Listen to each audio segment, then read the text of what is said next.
Le Seigneur soit avec vous. Évangile de Jésus-Christ selon saint Luc.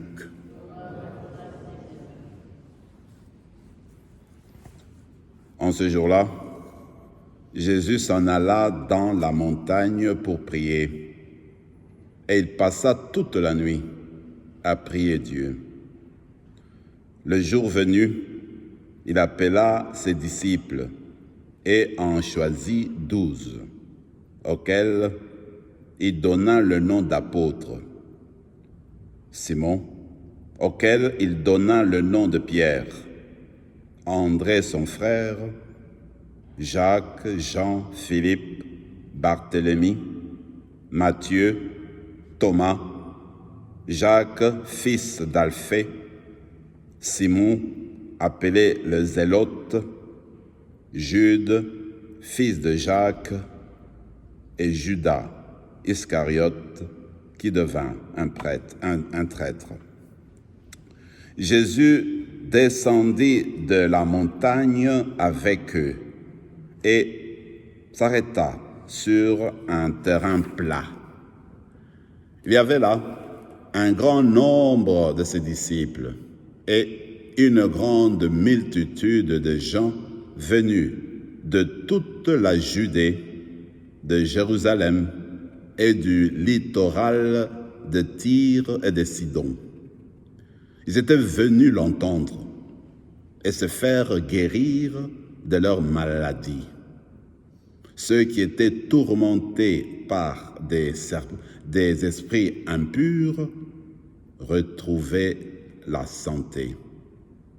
Et toute la foule cherchait à le toucher, parce qu'une force sortait de lui et les guérissait tous. Acclamons la parole de Dieu.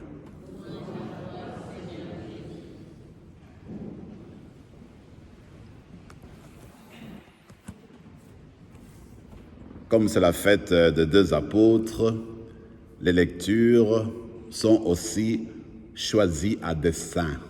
Très rapidement, la première lecture est belle, elle vient de l'épître de Paul aux Éphésiens.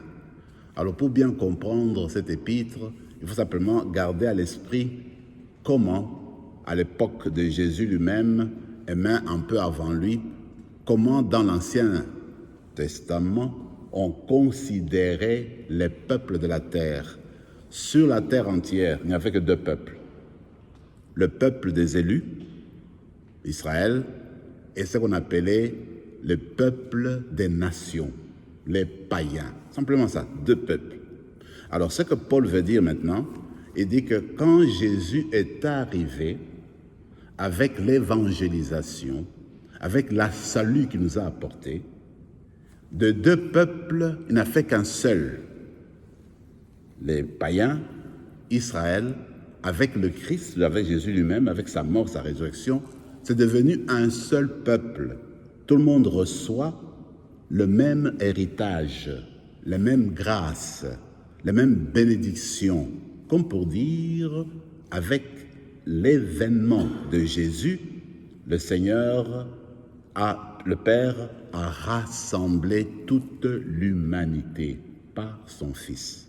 Alors maintenant, les apôtres qui vont être envoyés pour annoncer la bonne nouvelle, le cœur du message sera aussi cela, que ce qu'ils vont annoncer, c'est l'unité de l'humanité.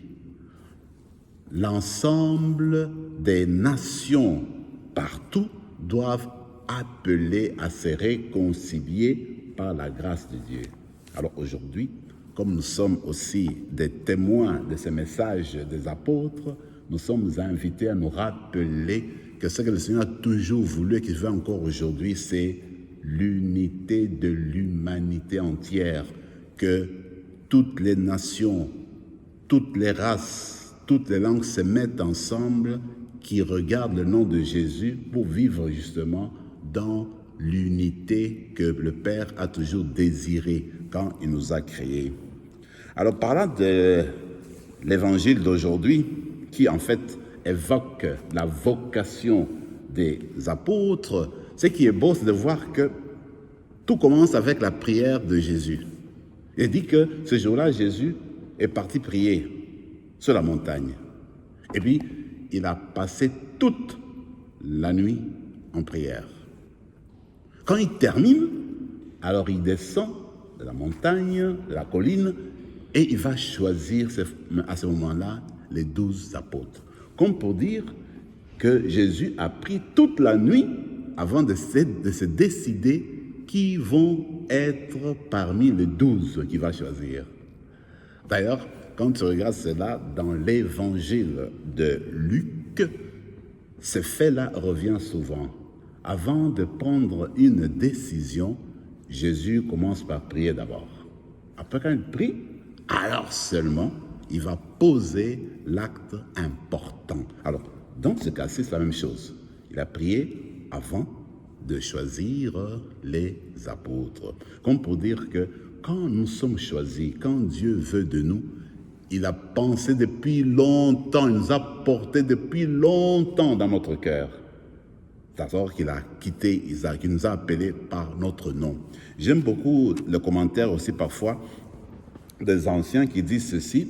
Au moment où Jésus annonçait, normalement les disciples, même les autres maîtres qui annonçaient aussi l'évangile, pas l'évangile, qui annonçaient aussi la bonne nouvelle, eh bien, la manière de faire, c'était ceci.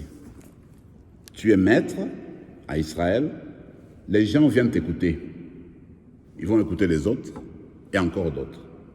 Toi-même, tu vas choisir un maître qui répond à tes attentes. Alors tu vois, et tu choisis. C'est tellement qu'il y a eu des gens aussi pour le Jésus qui ont fait la même chose, parce qu'il y avait plusieurs maîtres.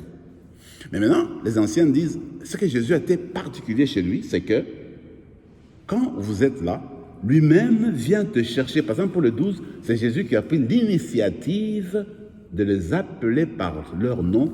Venez travailler avec moi parce que je vais vous envoyer jusqu'aux confins de la terre. C'est là, les autres maîtres en Israël ne le faisaient pas. Les gens suivaient, personne ne pouvait appeler quelqu'un et dire, écoutez, venez avec moi. Alors moi, je trouve ça extraordinaire. C'est ce que le Seigneur veut dire, en fait, si aujourd'hui, nous sommes des chrétiennes, c'est parce que le Seigneur Jésus nous a appelés par notre nom. Nous avons été baptisés. Il connaît le nombre de nos cheveux.